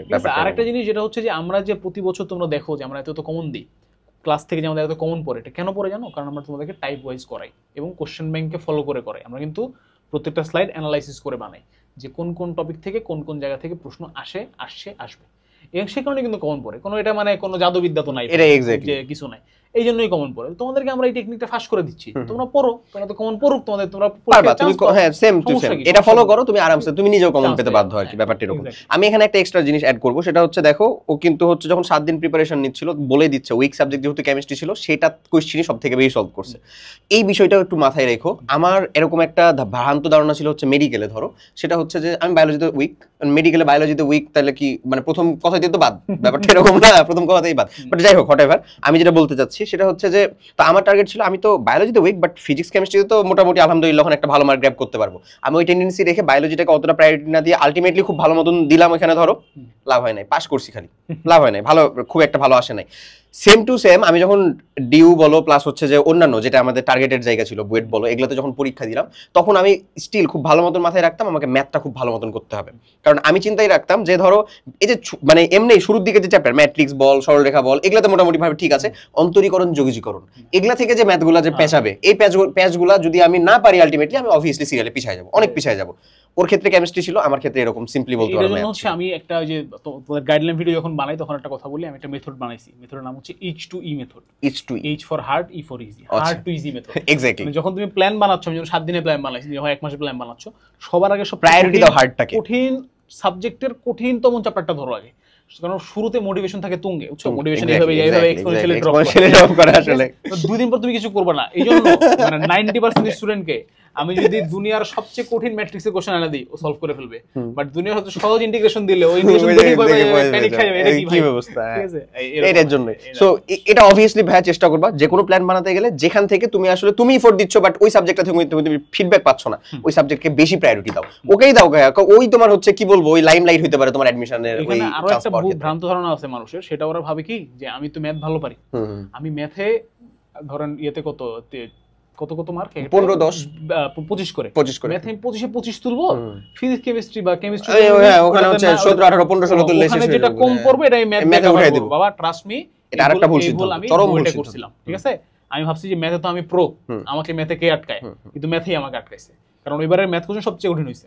বাট অন্য যারা চান্স পাইছে তারা কি হয়েছে, সমস্যাটা কিভাবে উতরে গেল, যারা অন এন এভারেজ সব প্রিপারেশন নিয়ে গেছিল তারাই তো আগায় গেল। তাহলে ধরো যে কি হয়েছে, আমি ধরো যে ম্যাথে ধরো বুয়েটে ধরো কটা কোশ্চেন আসে, 20টার মধ্যে ধরো 10টা পারছি পুরোপুরি, আর বাকিগুলো কিছু পার্সিয়াল পারছি, এবং আরেকজনও 10টা পারছে, বাকিগুলো পার্সিয়াল পারছে, বাট ও তো কেমিস্ট্রিও পারে, আমি তো কেমিস্ট্রিতে উইক, এভারেজ হলেও তো সে পারে, ব্যাপারটা এরকম। কেমিস্ট্রি দেখা গেছে যেগুলো একটু কঠিন ওগুলো আমি ধরতে পারি নাই, বাট অতগুলোতে নাম্বার তুলছে, নাম্বার আগায় গেছে, ও ওখান থেকে চান্স পেয়ে গেছে, আর আমি চান্স পাইনি। ভেরি সিম্পল মেথোডোলজি, ঠিক আছে? সুতরাং যেটা তোমার স্ট্রেংথ ওটাতে ঘষা লাভ নাই, যেটা উইকনেস ওটাতে ঘষো, সবগুলো এভারেজ বানাও, তাহলে এমনি চান্স পাবো, এমনি ভালো ওখান থেকে ফলাফল আর কি বের হয়ে আসবে। আচ্ছা, তো যাই হোক, আমরা একটু কনস্ট্রাক্টেড কোশ্চেনের ভিতরে আসি এবার। তো এরপরে যে জিনিসটা নিয়ে আমরা আজকে বলতে চাচ্ছি সেটা হলো যে ভার্সিটিতে আমরা প্রিপারেশন নিলাম, চিন্তা ভাবনা ছিল এরকম ভাবে। আসলে আমি একাডেমিক লাইফ থেকে, মানে যারা এখন একাডেমিক লাইফেই আছে তাদের জন্য আর কি কি সাজেশনটা হইতে পারে? যেমন আমি যদি একটু বলি, সেটা হচ্ছে যে আমরা তো পড়াশোনা করতেছি এইচএসসি লাইফে, এইচএসসিতে প্রথমে অবশ্যই আমার এইচএসসি একটা মেইন ফোকাস, মেইন টার্গেট, এরপরে আমরা সেপারেট হই মেডিকেল, ভার্সিটি, ইঞ্জিনিয়ারিং, যেটাতেই যাই না কেন আমি কোশ্চেন সলভ কিন্তু তখনও কিছু করি। এবার কেতাব স্যারের বই সলভ করতে যাই, ম্যাথ তো বেশিরভাগ বোর্ডের না হলে কোথাও না কোথাও আশা ম্যাথই তো সলভ করতে যাই অনুশীলনের ভিতরে। সো তখন থেকে আমি আসলে প্রিপারেশনটাকে কিরকম ভাবে গোছাতে পারি চাইলে কিছুটা, মানে আমার জরুরি না আসলে যে তখন থেকেই আর কি টোটালি এইচএসসি বাদ, আমার এইচএসসির বাদ আমি হচ্ছে যে টোটাল প্রিপারেশন নিব ভার্সিটির, এরকম না, কিন্তু তখন থেকে চাইলে সে সিঙ্ক করতে পারে কিনা, এবং করতে পারলে আসলে তার লাভ হবে কিনা এই জায়গাটাতে। এখানে সিঙ্ক করার অবশ্যই সুযোগ আছে। আমি বলবো যে এখানে একটা জিনিস মনে রাখতে হবে যে মেইন ফোকাস আর সাইড ফোকাস, ঠিক আছে? এই জিনিসটা খেয়াল রাখতে হবে, তোমাকে এর মধ্যে ব্যালেন্স রাখতে হবে, প্রায়োরিটি লিস্টটা সব সময় আর কি ঠিক রাখা লাগবে, ব্যালেন্স করতে হবে। এখানে পোলাপান দুই ধরনের ভুল করে। একটা ভুল হচ্ছে অ্যাডমিশন ধরেই না, জানেই না, যা হবে দেখা যাবে, এইচএসসি শেষ করি, এই টেনশন থাকে, এখানে সমস্যা আছে ভাইয়া, ঠিক আছে? কারণ অন্যরা আগায় যাচ্ছে।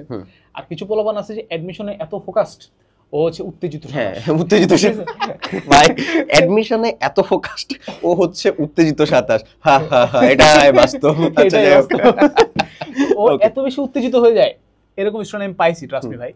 ও বলতেছে যে ফার্স্ট মানে ভর্তি হয়ে ফার্স্ট ইয়ার এখন থেকে আইআইটি কলেজে ভর্তি হয়ে বুয়েট কোশ্চেন সলভ করব, কোশ্চেন ব্যাংক কিনবো, কোন কোম্পানি কোশ্চেন ব্যাংক, ঠিক আছে? তো আমি ভাই কি বলবো একে, ঠিক আছে? আমি বললাম যে শাহজাহান তপন স্যারের ওটাই কয়েকবার হচ্ছে যে পানি খাওয়ার আগে দেখ, ইনশাআল্লাহ ওটাতেই মাথা চক্কর দিবে। হ্যাঁ, তো এই ক্ষেত্রে হচ্ছে আমাদের নর্ডম একজন স্যার ছিলেন ফয়সাল আজিজ স্যার, ওই স্যার খুব ভালো একটা কথা বলতেন, সেটা হচ্ছে যে অ্যাডমিশন আহামরি কিছু না ভাই। ম্যাথে তুমি অ্যাডমিশনের প্রিপারেশন, আবার কি অ্যাডমিশন প্রিপারেশন বলতে কিছু নাই। তুমি যদি অন্য কোনো বই না, এসইউ আহমেদ স্যারের বই, কেতাব না, এসইউ আহমেদ স্যারের বইয়ের যে কোনো চ্যাপ্টারের যে কোনো ম্যাথ যে কোনো সময় পারো উইথাউট প্রিপারেশন। দেখা করতে গেলা হঠাৎ করে অঙ্ক দিলাম, যদি তোমার প্রিপারেশন এ লেভেলে হয়, কোনো বাপ নাই তোমাকে বুয়েটে যাওয়া থেকে আটকাবে, ঠিক আছে? স্ট্রেট কাট কথা ভাই। কিতাব পড়া লাগবে, এই করা লাগবে, সেই করা লাগবে, কিতাব আমরা পড়বো, আমরাও সাজেস্ট করবো কিতাব, বাট সমস্যা নাই, তুমি যদি এসইউ আমাদের সব পারো তাহলে তোমাকে কেউ আটকাতে পারবে না। সিমিলার থিং সব সাবজেক্টের জন্য। অর্থাৎ ভাই আমাদের বাচ্চারা যদি হচ্ছে যখন প্রিপারেশন নেয়, ওরা করে কি যে এটা একটু এটা একটু এটা একটু এরকম একটা ফুল প্রিপারেশন যদি নেয় তাহলে ওটা ফুল প্রুফ প্রিপারেশন, মানে ওকে কেউ আটকাতে পারবে না। অ্যাডমিশনের জন্য তুমি আলাদা করে পড়বা খুব বেশি এরকম আমি বলতেছি না, একদমই চিন্তাই করবা না এরকমও বলার দরকার নেই। আর একটা জিনিস আছে যেটা হচ্ছে যে কদিন আগে একটা স্টুডেন্ট মেসেজ দিয়েছে আমাকে যে ভাই আমার ফিজ পরীক্ষা চরম খারাপ হয়েছে। আচ্ছা, কেন? বল ভাই আমি তো ফার্স্ট ইয়ার থেকে ফিজ পড়িনি ঠিক মতো। কেন? কারণ আমার টার্গেট মেডিকেল। ওকে, আমি তো ভাই ডাক্তার হবো, তো আমি তো ফিজ পড়িনি ঠিক মতো, ফিজ পড়ে আমি কি করবো? ফিজ পড়বো ইঞ্জিনিয়াররা কামলা খাটবে, আমি তো ভাই ডাক্তার, ঠিক আছে? পারলে আইডি সাথে নাম লাগায় ফেলে ডক্টর, এরকম অবস্থা, এত উত্তেজনা।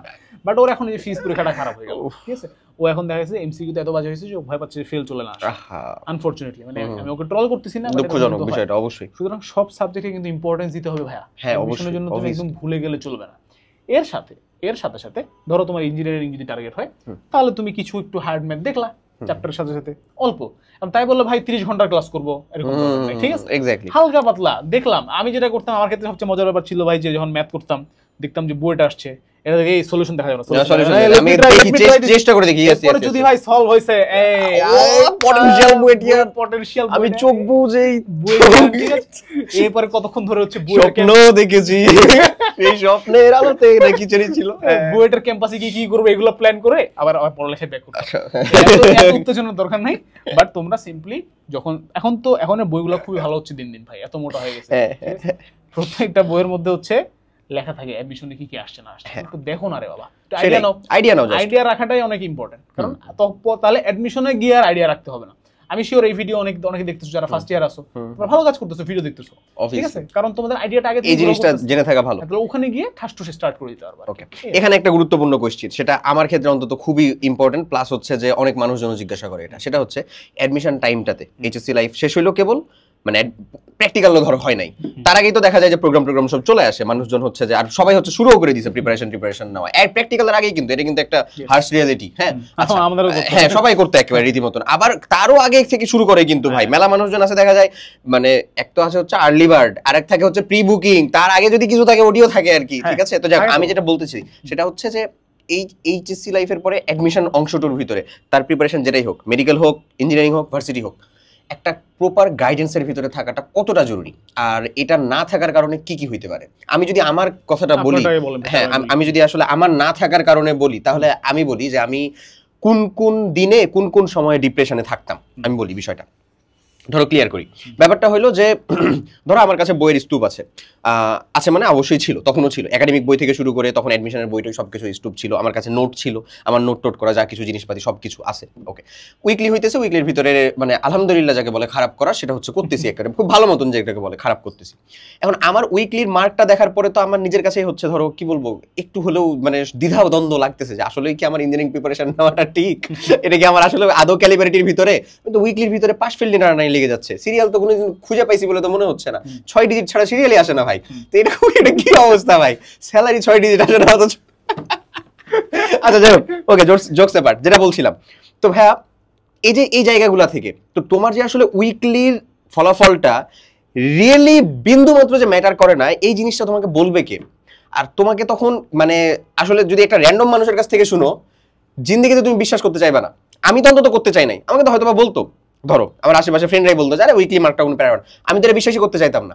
যেদিন যে দেখা গেল যে ওই ঢাবির ভাই এসে বললো যে আরে উইকলির মার্কটা নিয়ে এত চিন্তা করো না, উনি আমাকে এত জোর দিয়েও বললো না, অল্প করে বললো, আমার শুনে ভালো লাগলো, আচ্ছা আসলে তাই তো, তাহলে তো চিন্তা করার দরকার নেই। এটা তো খুব ছোট্ট একটা মানে কি বলবো, খুব একটা মানে অল্প স্তরের একটা গাইডেন্সের কথা বললাম, এটা জাস্ট এরকম না।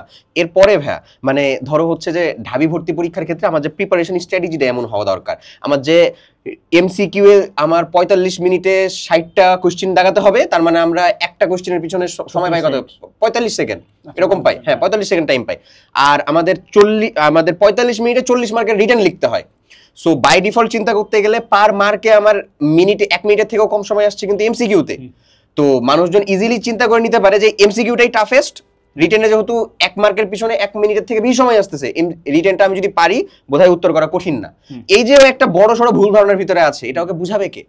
লিটারালি ভাই এই জিনিসটা আমি যতটা ধরো ভেঙে বললাম, বুঝতে তো পারছো আশা করি, অথবা কোশ্চেন সার্কুলার যখন দেখবা আরো ভালো বুঝতে পারবা।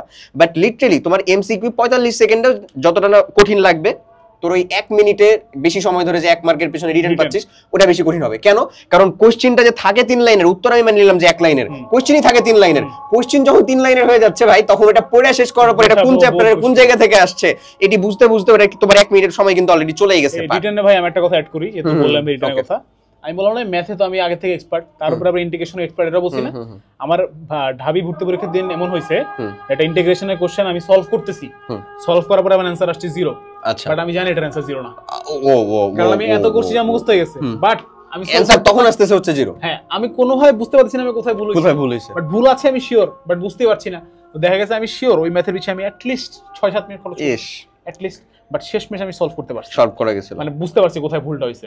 বাট এই যে আমার দেখো, আমি এই এক্সাম্পল দিলাম এই কারণে, যেটা আমার স্ট্রেংথ, তার ভিতরে যেটা স্ট্রেংথ সেটাই আমার 6-7 মিনিট গেছে, তার মানে বুঝছো বিষয়টা কোন লেভেলে তোমার। সাথে সাথে আমি খালি একটু অ্যাড করি, ব্যাপারটা হচ্ছে এই যে ধরো ওখানে যে প্যানিকটা ক্রিয়েট হলো, ওই প্যানিকটা কিন্তু ওর ওভারঅল ভালো রেজাল্টটাকে 1 নিমিষে শেষ করে দিতে এনাফ, যথেষ্ট রীতিমতন। তো তোমাকে এই জিনিসটা কে বুঝাবে ঠিক মতন যে আসলে কোন জায়গাটাতে প্যানিক করলে ঠিক কিরকম ভাবে সেটাকে ট্যাকেল দিতে হয়, ওই গাইডেন্সের মাধ্যমে, এবং যে ওখান দিয়ে আসলে পার হয়ে আসছে তার মাধ্যমে, তাছাড়া কিন্তু কখনোই সম্ভব না। হ্যাঁ, সেটা অবশ্যই জাস্ট খালি যে আমরা তোমাদেরকে এখানে দাঁড়িয়ে যা বলতেছি, যা সাজেশন দিচ্ছি, বোর্ডের সামনে আস্তে আস্তে তোমাদের মাথা ব্যথা করে ফেলবো রীতিমতন যে এইটা করো, এটা করা উচিত, এটা করো, সেটা তোমার দরকার মনে করো, না করো, আমরা এটা করবো, এটা সত্য, ঠিক আছে। বাট আলটিমেটলি বিশ্বাস করো, তোমার যেটা এক্সাক্ট দরকার ওই গাইডেন্সটুকুর ভিতরে তোমার থাকাটা খুবই জরুরি। কারণ তুমি যদি ওই গাইডেন্সের ভিতরে না থাকতে পারো, তুমি preparation engineering now, varsity now, doesn't man, তুমি আলটিমেটলি মানে দিন শেষে যে এটা নিজেকে দেখতে পাবা যে তুমি একা হতাশ হচ্ছ রীতিমতন, যে আচ্ছা তোমার মধ্যে ইনস্ট্যান্ট যে কোশ্চেনটা আসতেছে ওই কোশ্চেনটা তুমি আসলে উত্তর করতে পারছো না। এবং যেটা থেকে আমি খালি একটু অ্যাড করে দিতে চাই সেটা হচ্ছে আমাদের ভার্সিটি প্রিপারেশনে যারা অলরেডি যুক্ত হবে তারা তো আমাদের ডিরেক্ট গাইডেন্সের ভিতরে থাকবে, এবং এছাড়াও যারা আমাদের ভিডিও দেখতেছো ভাইয়া, মানে অ্যাটলিস্ট এটুকু তো বিশ্বাসযোগ্য অবশ্যই যে আমরা দুজনেই ঢাকা ইউনিভার্সিটিতে পড়াশোনা করতেছি, হ্যাঁ, তো আমরা তোমাদেরকে ফ্রিতে গাইডেন্স দিতে থাকবোই। যারা থাকবে আমাদের সাথে যুক্ত থাকবে তারা তো প্রাইভেট গ্রুপের ভিতরে যুক্ত থাকবে, তারা তো ডিরেক্ট কথা বলতে পারবে। এছাড়াও এনি কাইন্ড অফ এই যে কোন জায়গার ভিতরে আটকে গেলে কিরকম ভাবে এখানে মধ্যে ট্যাকল করতে হবে, উই আর অল ওপেন সব সময়। এটা যে কারোর জন্য উই আর ওপেন। এবং লিটারালি অ্যাডমিশন সিজনে মাঝে মধ্যে মানে আমি ডিপ্রেশনে চলে যাই তোমাদের ডিপ্রেশন শুনতে এক্স্যাক্টলি। দিনে এমন আছে যে 30 প্লাস আমাকে মেসেজ হ্যান্ডেল করতে হয়, সবাই ডিপ্রেস, এত ডিপ্রেশন দেখা ইভেন মানে প্রত্যেকটা ডিপ্রেশনের কারণও যে সেম এমন না, যে ধরো আমি ফরওয়ার্ড করে দিলাম জিনিসটা, এমনও না ভাই, ডিফারেন্ট কাইন্ড অফ ডিপ্রেশন। ঠিক আছে, যেমন হচ্ছে ওই দিন একজন ডিপ্রেশন শুনবেন, একজনের ছোট করে ওর ডিপ্রেশন হচ্ছে যে ও মেডিকেলে পড়তে চায়, কিন্তু ওর বাপ ওর ইঞ্জিনিয়ারিং করতে চায়। আচ্ছা ভাই, what is the solution? Exactly, খুব চিন্তা করলাম ভাই কি করবো, কি বলবো একে, ঠিক আছে? তো ঠিক আছে, যেটা হচ্ছে ভাইয়া যেটা বললো যে গাইডেন্সের কথাটা, এটা খুব ইম্পর্টেন্ট। এবং এই ক্ষেত্রে না সমস্যায় পড়ে কারা, যারা একটু ইন্ট্রোভার্ট এবং যারা একটা জায়গার ভিতরে ফিক্স থাকা চিন্তা করে, যখন যেটা শুনে বা যখন যেটা ধরো বুঝে জাস্ট খালি ওখানে হচ্ছে যে অল্টার করে নেওয়া চিন্তা করে বেড়ায়, চারিদিকে যখন আসে তখন আলটিমেটলি কোথাও থেকে আসলে বেশ কিছু নিয়ে আসতে পারে না, আলটিমেটলি ওর অর্জন শূন্যই থাকে।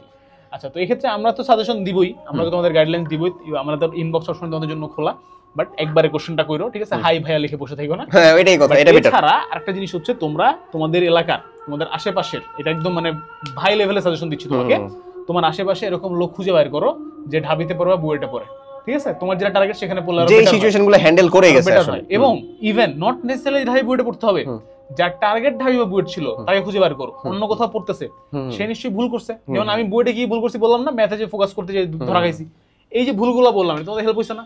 সিমিলারলি তোমরা এরকম খুঁজে বের করো যে অ্যাডমিশন সিজনটা পার করে গেছে রিসেন্টলি, তার সাথে তোমরা ইন্ট্রোভার্ট না হয়ে একটু শেয়ার করো, তোমার ডিপ্রেশন গুলো শেয়ার করো, তোমার প্রবলেম গুলো শেয়ার করো, কারণগুলো শেয়ার করো। মোস্ট মানে কেসেসে যেটা হয়, তো ওরা এমন একটা জিনিসটা ডিপ্রেসড হয় যেটা আসলে ডিপ্রেস হওয়ার কোনো দরকারই নেই। এক্স্যাক্টলি, ওরা এমন একটা জিনিস নিয়ে এত চিল থাকে যে ওটা সবচেয়ে বেশি চিন্তা করা দরকার, ওটা চিন্তা করা দরকার ছিল তোর, ঠিক আছে? তুই করিস নাই, এখন তো রীতিমতো এখন সময় শেষ, ওটা নিয়ে আসলে চিন্তা করা, এই জিনিসগুলো খুব ইম্পর্টেন্ট। ওকে, তাহলে আশা করি বুঝা গেছে যে গাইডেন্সের বিষয়টা আসলে কতটা জরুরি।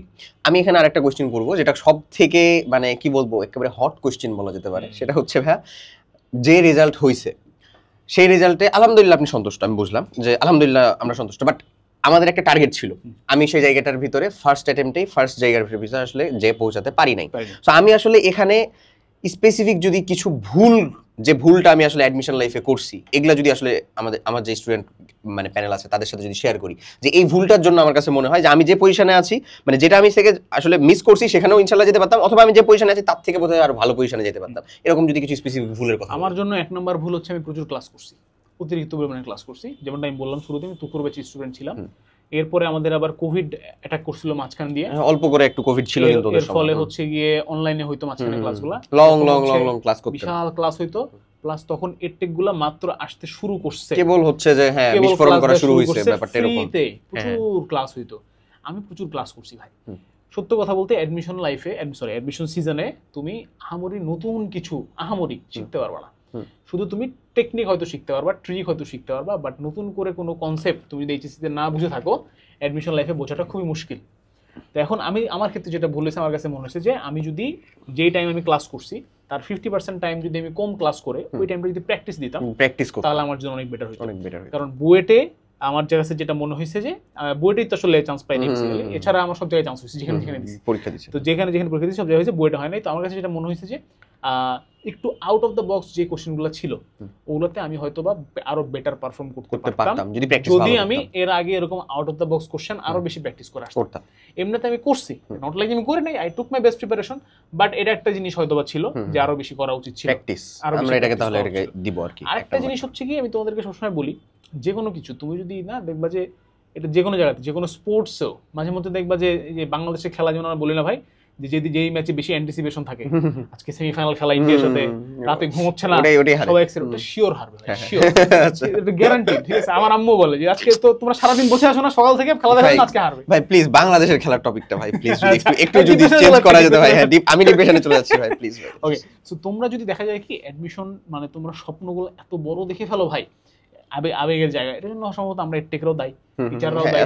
আমরা আসলে তোমাদেরকে আবেগী করে ফেলি জিনিসগুলোকে নিয়ে, আমরা কার জন্য গিয়ে শুট করি, আমরা তোমাদেরকে আমাদের লাইফের গল্প শোনাই, ঢাবিতে কি করতেছি না করতেছি। তোমরা আসলে জিনিসটাকে এত বেশি তোমাদের আবেগের জায়গা হয়ে যায়, যেটা মনে হয় আমার ক্ষেত্রে বুয়েট ছিল, যে পরীক্ষার হলে গিয়ে তোমরা আবেগী হয়ে যাও। ঠিক আছে, you need to control your emotion. তোমাকে বুঝতে হবে যে ইটস জাস্ট অ্যান এক্সাম, যেখানে তুমি পরবর্তী স্টেজে তুমি কোথায় পড়বে ডিসাইড হবে। মানে সব ক্ষেত্রে, লাইফের সব ক্ষেত্রে দেখবা যে তারাই আগে যায় যারা চিল থাকে। খুব এফোর্ট দিলে কিছু হয় না, আবার একদম এফোর্ট দিলে তো হবে না, এফোর্ট না দিলে তো কোনো লাভই নাই। আমি যেটা বলবো যে এফোর্ট দাও, কিন্তু ডোন্ট মেক ইট লাইক যে এটাই তোমার লাইফ। ঢাবিতে পড়া বা বুয়েটে পড়া কারো জীবনের লক্ষ্য হতে পারে না।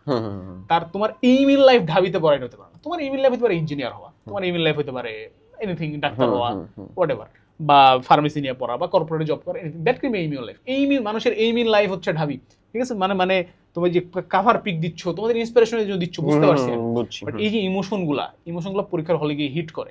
কারণ তুমি বুঝতে পারতেছো, তুমি সারা জীবন বুয়েট দেখছো হচ্ছে রিলসে, যে স্বপ্নের বুয়েট ছবিতে, সামনে যে একদিন দেখো, খারাপ লাগবে বলতেছি না, কিন্তু বিষয়টা হচ্ছে যে ঠাস করে বুয়েটের পরীক্ষা দিতে গেছো, তুমি তো ভাই অর্ধেক টাইম তুমি ক্যাম্পাস মানে দেখা গেছে যে হ্যাঁ অলরেডি চোখের পানি বের হওয়া শুরু হয়েছে, অর্ধেক টাইম ক্যাম্পাস দেখতে দেখতে পরীক্ষা কি হলো আহে। এটা যে এনডিসি অ্যাডমিশনের সময় বলি, যে মানুষজন এনডিসি নিয়ে এত হাইপ থাকে, এত চিন্তিত, যে যেদিন পরীক্ষা দিতে যায় অর্ধেক টাইম ক্যাম্পাস দেখতে টিম ভবন, আল্লাহ গাঙ্গুলি, ও মাই গড, ও মাই গড। ঠিক আছে, আচ্ছা, তো ইমোশনাল হয়ে যাওয়াটা আরেকটা ভুল রীতিমতো। হ্যাঁ, কারণ আসলে এখানে একটা আমি যদি অ্যাড করি, তাহলে বলতে হবে জিনিসটা এরকম যে মানে ওই যে এম ইন লাইফ নিশ্চয়ই ঢাবিতে পড়া বুয়েটে পড়া এটা হইতে পারে না। মানে ইভেন তোমার এই যে ভাইয়ারা, যে জাস্ট কিছু মানুষজনের কয়দিন আগে রেজাল্ট বের হলো, তাদের রেজাল্টে তো ভালো একটা এবার ধস হইছে, এক্সাক্ট যা পাইছে তাই পেয়েছে 79, মানে 79, 1 মার্কও বিন্দু মাত্র গ্রেস না, 32 পেয়ে ফেল মানে ফেল, এরকম যে অবস্থা হইছে। সো আলটিমেটলি জিনিসটা এখানেই এই জিনিস মানে ধরো খারাপ রেজাল্ট করা মানুষজনদেরকে বলা যে এটা তো জাস্ট একটা খুবই ছোট্ট স্তর, তুমি আলটিমেটলি দেখো পার হয়ে গেলেই দেখবা তুমি তোমার কাছে আর এটা ইম্পর্টেন্ট লাগতেছে না, পরেরটা ইম্পর্টেন্ট হয়ে যায়। আর কোন জিনিসটা ইম্পর্টেন্ট এটা আসলে ম্যাটারই করে না, ওটা তুমি পেয়ে গেলে ওটার আর গুরুত্ব থাকে না, পরবর্তী দেখা যায় নতুন তুমি কিছু চাও, ব্যাপারটা এরকম। আর অনেক অপশন আছে, সো চিল যারা পরে ঢাবিতে যে পড়তেছি, ঠিক আছে, তোমার কাছে মনে হয় যে একেবারে চিলে লাইফ চলতেছে। হ্যাঁ, একটা কথা আছে, the easiest exam in the BUET is the admission test, exactly. এরপর দেখবে ডিপ্রেশন কত প্রকার ও কি ধাপে ধাপে তোমার কাছে আসবে। ওইটাই, সুতরাং অ্যাডমিশন সিজনটাকে আমি বলবো যে সিরিয়াসলি নাও, অবশ্যই অন্য মানে অপ্রয়োজনীয় কিছুতে ফোকাস দিও না, বাট ডিপ্রেসড হও না। এবং ডিপ্রেশনে যদি মনে করো যে পড়ে যাচ্ছি ভাই, আগে নামাজ পড়ো 2 রাকাত, এরপর আমার একটা মেসেজ দাও যে ভাই ডিপ্রেশনে কিন্তু যাচ্ছি, পড়ে যাচ্ছি ভাই, ধরেন ভাই, ধরেন প্লিজ ভাই, আমি বাঁচাও। ছেলে হইলে তোমরা ওটাকে খারাপ ভাবে নিও না, আসলে ছেলে হলো ধরে বলছে ব্যাপারটা এরকম না ভাইয়া, আসলে ওটা দেখেন না। হ্যাঁ ঠিক আছে ভাইয়া, দেখেন মেসেজ, তবে হচ্ছে যে বিষয়টা হলো যে ওই যে আমিও একটা রিকোয়েস্ট করবো, তোমরা মেসেজ দেওয়ার ক্ষেত্রে যারা মেইনলি মানে নক করো, অবভিয়াসলি ভালো একটা ক্রাউড নক করে, তো মানে ধরো প্রবলেমটা যদি ডিরেক্ট বলো তাহলে বেটার হয়, বুঝছো? এটা মানে খারাপ ভাবে নিও না তোমরা। এখন আমি লিটারালি এখানে 30টা মেসেজ দেখাতে পারবো যেটা মেসেজ কিছু পড়ে আছে, ওরা শুধু হাই না সালাম দিচ্ছে, কিছু একটা বিষয় নিয়ে রাখছে, ঠিক আছে, ভেরি গুড। হ্যাঁ, ভেরি গুড, ঠিক আছে, তুমি সালাম দিয়ে শুরু করতেছো, বাট একবারে হচ্ছে যে জানাই দাও, তাহলে হচ্ছে দেখা যাচ্ছে যে তোমার সাথে কমিউনিকেট করতে ইজি হচ্ছে। ওকে, যাই হোক ভাইয়া, ঠিক আছে, আমি আপনার উত্তরটা পাইছি। তো কিছু ভুল, যে ভুল থেকে অবশ্যই ওরা শিক্ষা নিতে পারবে। আপনার অ্যাডমিশনের ক্ষেত্রে কি? আমার অ্যাডমিশনের ক্ষেত্রে যে ভুল আমি যদি একটু বলি, তাহলে আমি বলবো ফার্স্ট অফ অল না জানা। কি না জানা? ধরো আমার হচ্ছে যে ঢাবি চিন্তা, ঢাবি হচ্ছে যে আমি করব, ঢাবিতে যে আমার রিটেন পরীক্ষা হবে এটা আমি জানতাম, হ্যাঁ, কিন্তু ঢাবিতে রিটেন পরীক্ষার ক্ষেত্রে যে আমার যে হচ্ছে যে ওই যে 4টা কোশ্চেন থাকবে, 2.5 মার্ক করে হয় এটা জেনারেলি, হ্যাঁ, এই সকল জিনিসপাতির সাথে আমি এক্সপোজ হইছি জাস্ট পরীক্ষার হচ্ছে যে মানে 2 সপ্তাহ খানিক আগে মাত্র। সো এটা আমার জন্য পার্সোনালি এটা আমি বলবো আসলে কি বলবো, ধরো মানে দুঃখজনক, এরকমটা সাধারণত মানুষজন হয় না, কারণ অ্যাটলিস্ট যারা আমাদের সাথে আমাদের চ্যানেলের ভিতরে আছো, সাবস্ক্রাইব করা আছে, তাদের কাছে এত পরিমাণে নোটিফিকেশন যাবে যে ঢাবি ভর্তি পরীক্ষা নিয়ে কি করতে হয়, কি করা লাগবে, হ্যান ত্যান, ও আসলে এটা জানতে প্রচুর পরিমাণে বাধ্য হবে রীতিমতন। ও ওই যে যারা সার্কুলার ঠিক করে না, ওই লেভেলের জ্ঞান ও রাখতে পারবে আশা করি, যে আসলে যে কখন কোনটা লাগে, কি কত চেঞ্জ আসতেছে না আসতেছে। আমি গত বছর গুনছি নিজে 123টা ভিডিও বানাইছি। ওরে ভাই, 123 জন আছে প্রিপারেশন নেওয়ার।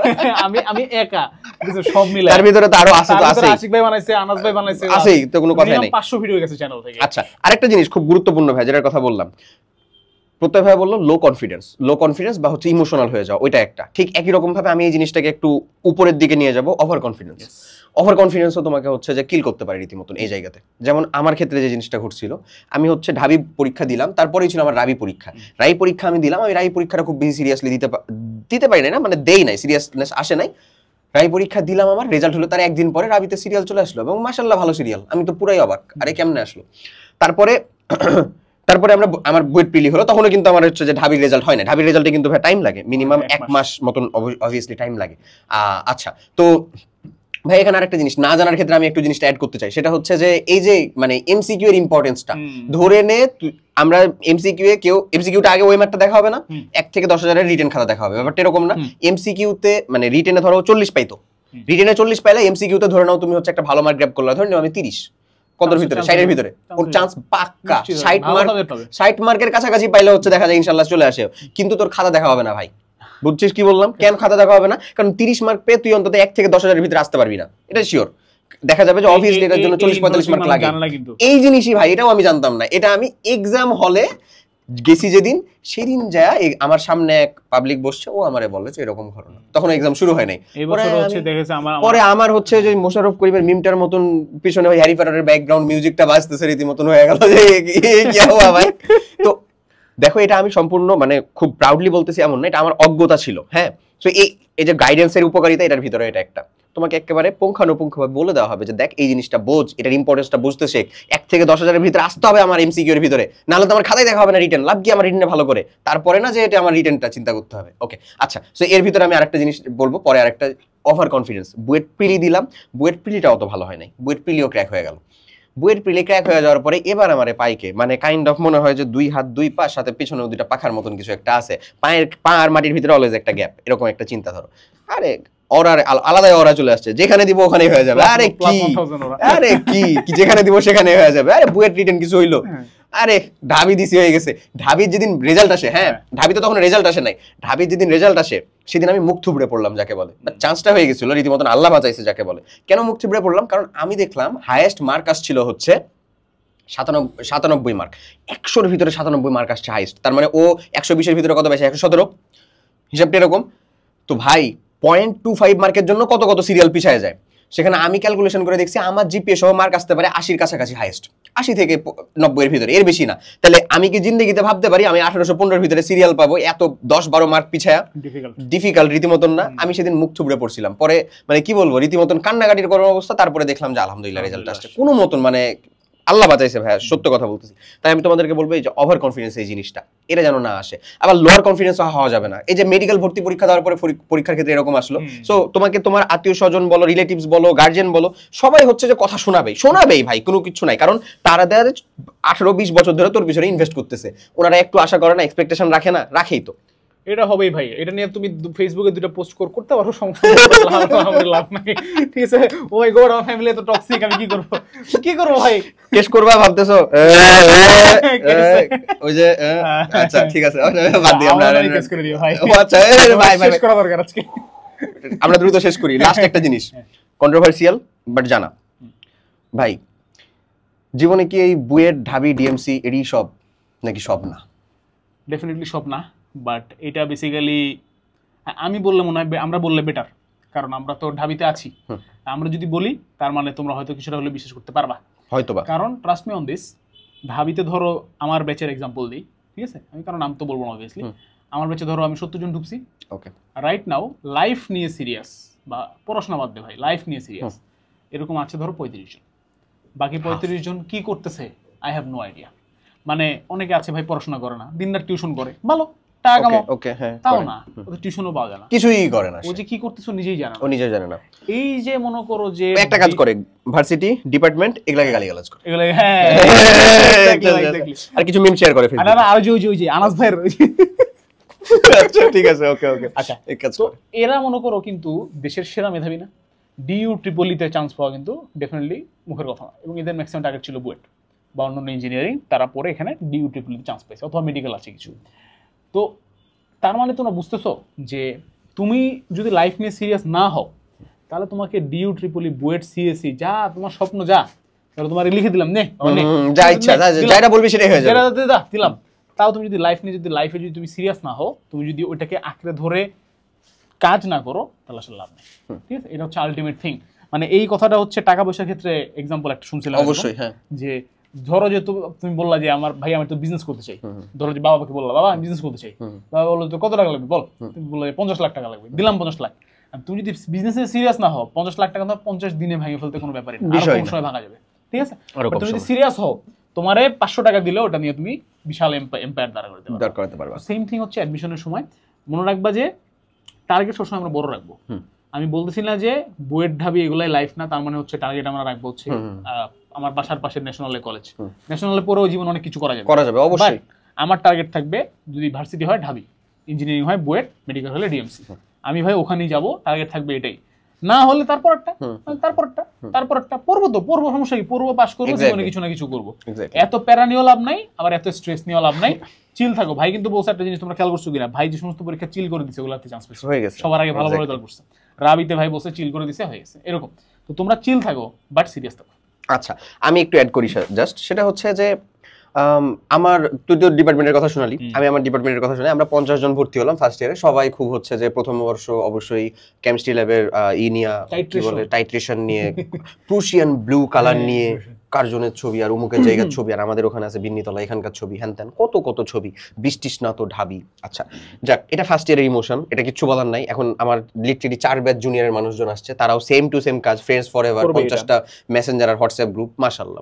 আচ্ছা ঠিক আছে, আচ্ছা খুব ভালো কথা ভাই। আমি তোমাকে এটার সাথে যেটা বলতে চাচ্ছি সেটা হচ্ছে এখন আমরা কতজন আসলে রানিং আছি জানো ভাই? আমরা এখন রানিং আছি হচ্ছে 36 জন 50 জনের ভিতরে, 14 জন অলরেডি নাই, পুরা গন, ওরা গন। আর 36 জনের ভিতরে শোনো, 36 জনের ভিতরে 13 জন মানুষ বাদ দিলে কতজন থাকে এখানে? 23 জন থাকে বোধহয়। আর 23 জন মানুষজনের সবগুলা ক্লিয়ার আছে, বাকি 13 জন মানুষজন হয় 1-1-এ, 1-2-তে, 2-1-এ, 2-2-তে, যে কোনো জায়গার ভিতরে, আবার কারো একাধিক জায়গার ভিতরে ফেল আছে। ও এখনো জুনিয়রের সাথে ওটা কিন্তু ক্লিয়ার করা লাগবে।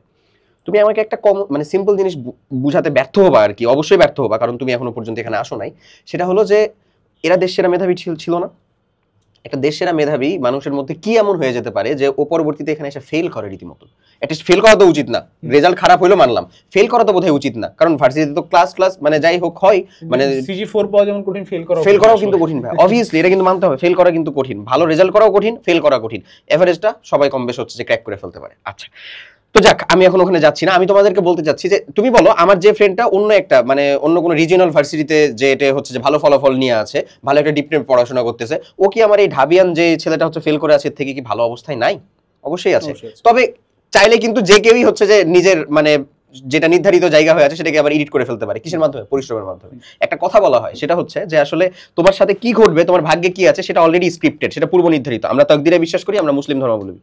তবে দোয়া এবং পরিশ্রম এটাকে এডিট করতে পারে, বুঝছো? এটা কিন্তু মানতে হবে। আচ্ছা আমি আরেকটা জিনিস খালি অ্যাড করবো, যদি আমরা এমন একটা ফ্যামিলি থেকে বিলং করি যারা হচ্ছে একটা মিডল ক্লাস ফ্যামিলি অথবা লোয়ার মিডল ক্লাস ফ্যামিলি, যাদের হচ্ছে প্রাইভেটে পড়ানোটার জন্য হয়তো বা একটু টাফ হয়ে যাবে এমন কিছু একটা, আবার তাদের জন্য অবভিয়াসলি আমার কাছে মনে হয় পার্সোনালি যে একটা ফার্স্ট প্রায়োরিটি বা ফার্স্ট টার্গেট একটা public varsity, public engineering college বা পাবলিক মেডিকেল কলেজ থাকা উচিত।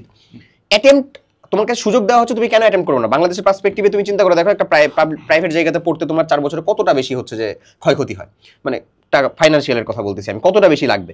সেখানে তুমি পাবলিক কিন্তু কত কমে হচ্ছে যে কমপ্লিট করে ফেলতে পারবে। ব্যাপারটা এরকম না? চিন্তা করে দেখো, অ্যাজ ইউজুয়াল 18 পার হয়ে গেলে দেখবা যে তোমার উপর থেকে প্যারেন্টসের দায়িত্ব এখনো এই যে দেখো ফোনে কতক্ষণ চালাচ্ছ, কি করছো না করছো, ফোনে তুমি কি করতেছো, ফেসবুক আইডিতে তোমার বাবাকে রেখেছো কিনা, এসব কিছু দেখা হয়। কিন্তু 18টা পার করো, দেখো এটা দেখবেই না, তোমাকে সম্পূর্ণই তোমার উপরে ছেড়ে দিবে। বরঞ্চ এমন হতে পারে যে তুমি কিছু যেটা আর্ন করতে হয় সেটা তোমাকে হচ্ছে ফ্যামিলিকে সাপোর্ট দিতে হতে পারে, এরকম। সো এই সকল ক্ষেত্রে বোধহয় পাবলিক ইউনিভার্সিটি অবভিয়াসলি একটা মাইল ফলক হিসেবে থাকবে, একটা প্রায়োরিটি লিস্ট অবশ্যই থাকবে। বাট ওই যে মানে জীবন নিশ্চয়ই তোমার পাবলিক ইউনিভার্সিটির জন্য না, অবশ্যই না, ঠিক আছে? তোমার জীবনের মানে আরো অনেক মানে বিস্তর, আরো অনেক বিশাল। সেটা নিয়ে আমরা কখনো এখানে হচ্ছে যে এটা তুলনাতে আসবো না। তো পরিপব দেখি যে হালকেস্টাইন ইউনিভার্সিটি পেজ থেকে পোস্ট এক্স্যাক্টলি, হ্যাঁ 2 পয়েন্ট কত পে হচ্ছে, কত সিজি থেকে হচ্ছে হার্ভার্ডে, তারপরে হচ্ছে ইন্টেলে, হ্যাঁ এক্স্যাক্টলি ফুল ফান্ডেড স্কলারশিপ। আবার কতজন আছে দেখবা যে 4 পাইছে জীবনে, কিন্তু সে দেখা যাবে যে তার লাইফে এত অসুখী, সে এখন পর্যন্ত হচ্ছে ধরো ওই বুয়েট পাস করে কমপ্লিট করেই আছে, অন্য কিছু করতেছে না। এরকম अवेलेबल उदाहरण তুমি পাওয়া সব ধরনের एग्जांपल আছে ভাইরা। তোমরা জাস্ট তোমাদের যেটা টার্গেট সেটাকে সামনে রেখে চিল মুডে পড়তে থাকবা। পড়ার কোনো বিকল্প নাই, পরিশ্রমের কোনো বিকল্প নাই। দুনিয়ার কেউ এসে বলতে পারবে না যে আমি শুধুমাত্র আমার মেধার জোরে চান্স পেয়েছি। দিস ইজ ভেরি ডিফিকাল্ট, ঠিক আছে? Exception can not be example. তুমি ওই এক্সেপশন হওয়ার চেষ্টা করো না, তুমি পরিশ্রমে জোরে ইনশাআল্লাহ চান্স পাবা। ওরে পরিশ্রম করো, উপরওয়ালা আছেন, উনি না ইনসাফ করবে না, তোমার সর্বোচ্চ জায়গাতে ইনশাআল্লাহ তুমি পৌঁছাবে। তো যাই হোক, হ্যাঁ আজকে আমরা হচ্ছে আজকেরটা কমপ্লিট করে ফেলবো অবভিয়াসলি। আমরা শুরু করছিলাম হচ্ছে যে 20 or 30 মিনিট চিন্তা করে, বাট হয়ে গেল হচ্ছে যে পডকাস্ট বিশাল লম্বা হয়ে গেছে। আমি এটা মানুষেরা দেখবে কিনা নাকি দুইটা পার্ট করে দিতে হবে কি? আচ্ছা ঠিক আছে, ওটা আমরা দেখে নিব, সমস্যা নেই, ওকে ব্যাপার না। ঠিক আছে, সবাই অনেক অনেক ভালো থাকো। আমাদের এই কমেন্ট বক্স, ডেসক্রিপশন বক্সে অনেক অনেক জিনিসপাতির লিংক দেওয়া আছে, তোমরা সুন্দর মতন যা চেক করতে পারো। এখানে আসতে চাও তাদের জন্য লিংক দেওয়া আছে, ওটাও কিন্তু দেখো, ওই যে শেষের বললাম ওটাও লিংক দেওয়া আছে, তোমরা ফর্মটা ফিল আপ করো, আমরাই তোমাদেরকে রিচ করবো এবং ইনশাআল্লাহ তোমরা আমাদের গেস্ট হিসেবে চলে আসতে পারবা। তো সবাই অনেক অনেক ভালো থাকো, দেখা হবে পরের কোনো একটা ভিডিওর মধ্যে, হয় ভাইয়ের সাথে না হয় আমার সাথে, অথবা দুইজনের সাথেই। টিল দেন সবাই অনেক সুস্থ থাকো, আল্লাহ হাফেজ, আসসালামু আলাইকুম।